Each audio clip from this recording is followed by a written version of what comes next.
असगर वजाहत साहब के कहानी संग्रह कूड़ा समय के पिछले एपिसोड में हम इसके इंट्रोडक्शन को कंप्लीट कर चुके हैं, जिसमें हमने जाना कि असगर वजाहत साहब कहते हैं प्रेमचंद युग में किस तरीके से भारतीय परंपरा जो है वो पीछे छूट गई थी और कहानी लेखन में अंग्रेजी शैली हावी हो गई थी। यहाँ तक कि प्रेमचंद भी उससे अछूते नहीं रहे थे। प्रेमचंद के युग से लेकर आज तक के आधुनिक युग के सभी लेखक जो हैं वो अंग्रेजी शैली को ही फॉलो करते हैं, लेकिन इमरजेंसी के दौर में असगर वजाहत साहब ने एक नई शैली कहानी लेखन में डेवलप करी और साहित्य की दुनिया में उसको इंट्रोड्यूस किया, जिसके चलते उनको बहुत खासा विरोध भी झेलना पड़ा। लेकिन वे साथ में ये भी कहते हैं आज ना तो पहले का युग है और ना ही वे संदर्भ हैं। बावजूद इसके जैसे जैसे हम कहानी की शुरुआत करेंगे और इनको पढ़ते वक्त आगे चलेंगे, आपको एहसास होता जाएगा कि ये कहानियां असगर वजाहत साहब की चाहे किसी भी दौर में लिखी हों, लेकिन उन्हें हर युग के कंटेम्प्रेरी इश्यूज के साथ आप जोड़कर बखूबी देख सकते हैं, समझ सकते हैं। यहाँ तक तो हमने पिछले एपिसोड में चर्चा कर ली थी। अब हम चर्चा को यहाँ से आगे लेकर चलेंगे और आज से इन कहानियों का सिलसिलेवार पाठन शुरू करेंगे। तो चलिए मेरे साथ। जय भीम, मैं शालिनी और आप देख रहे हैं अंबेडकर नामा। इस पुस्तक की पहली कहानी है कुत्ता प्रेम। कहानी चूंकि प्रतीकात्मक है, इसलिए ध्यान से सुनिएगा और समझने की कोशिश करिएगा। हो सके तो कमेंट सेक्शन में कमेंट भी जरूर करिएगा। कुत्ता प्रेम।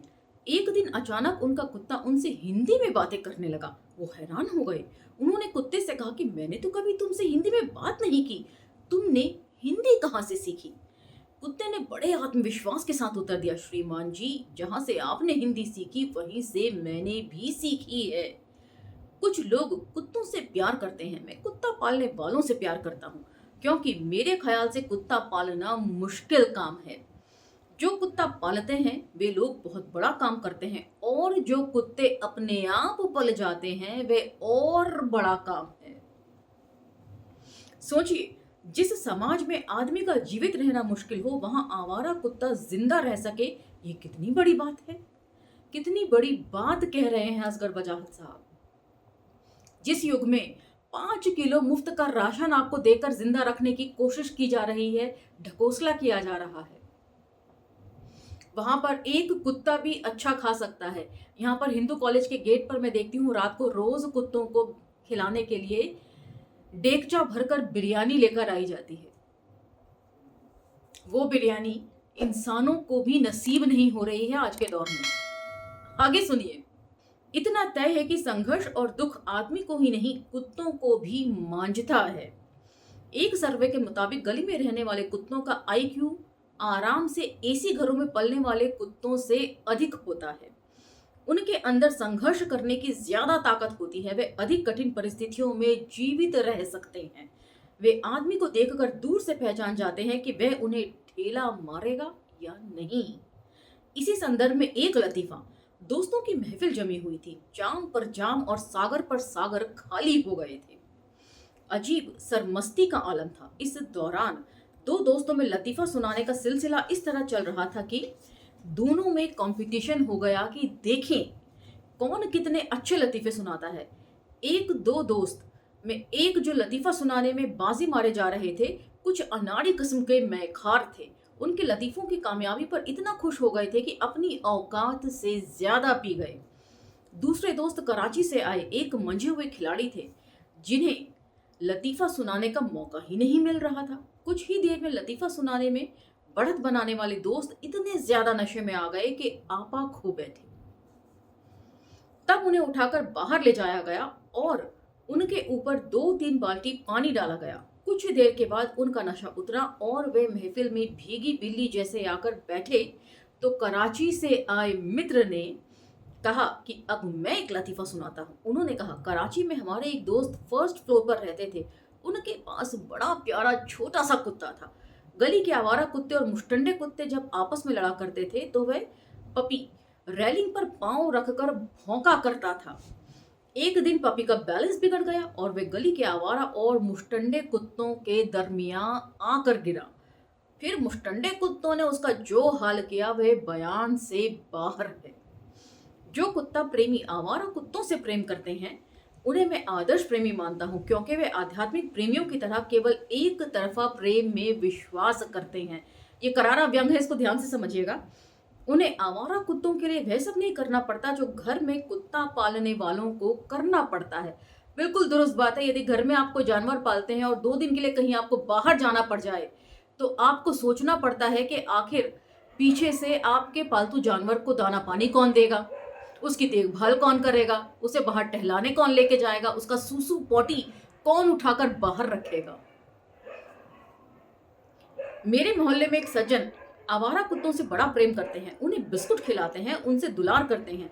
मैंने एक दिन उनसे कहा कि आप इन कुत्तों को अपने घर क्यों नहीं रखते।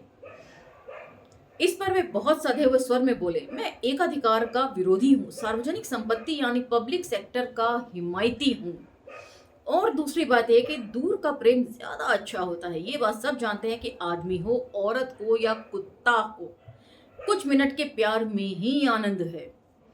मैं उन सज्जन के तर्कों से प्रभावित हुआ और मैंने कहा कि आवारा कुत्ते जिन्हें आप खिलाते पिलाते हैं, प्यार करते हैं, वे अगर किसी को काट लें तो क्या आप इलाज करवाएंगे?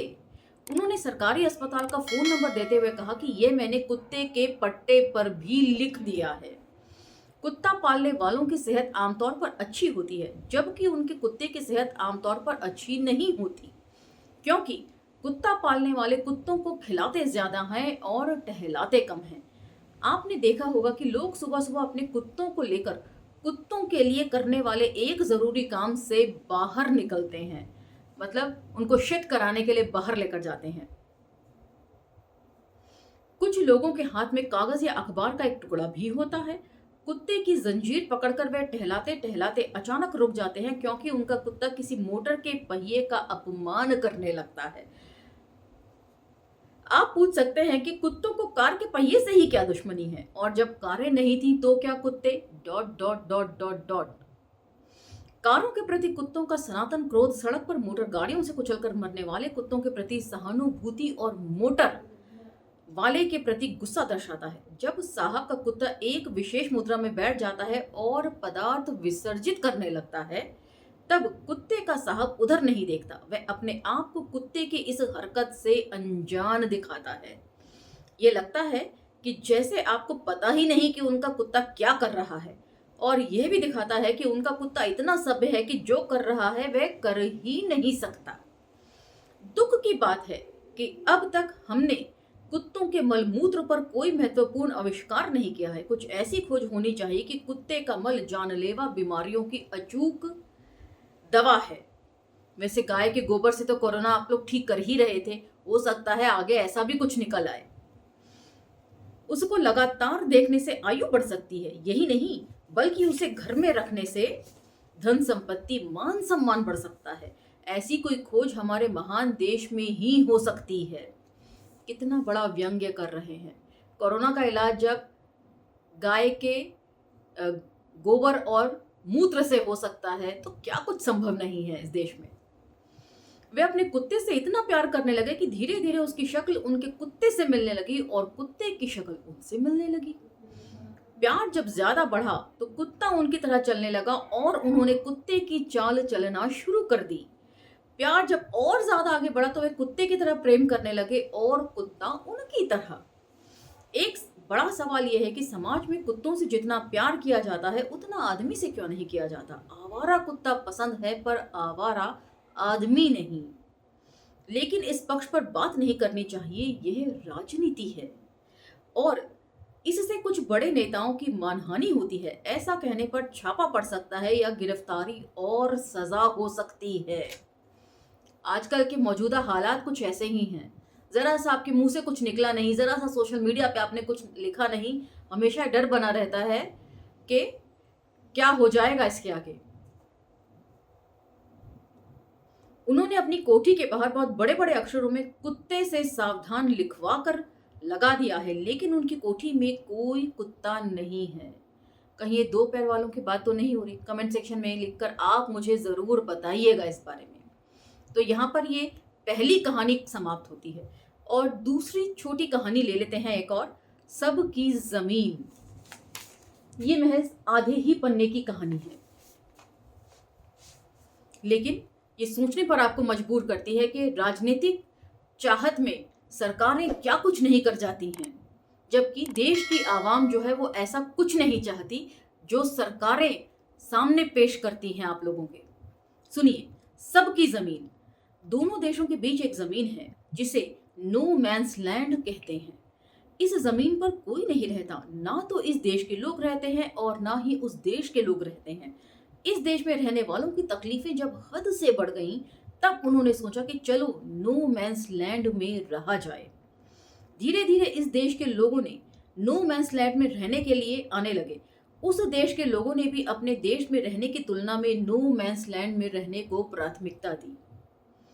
दोनों देशों के लोग नो मैंस लैंड में रहने के लिए आने लगे। धीरे धीरे हुआ यह है कि दोनों देशों की पूरी आबादी नो मैंस लैंड में आ गई और दोनों देशों में केवल देशों की सरकारें रह गईं।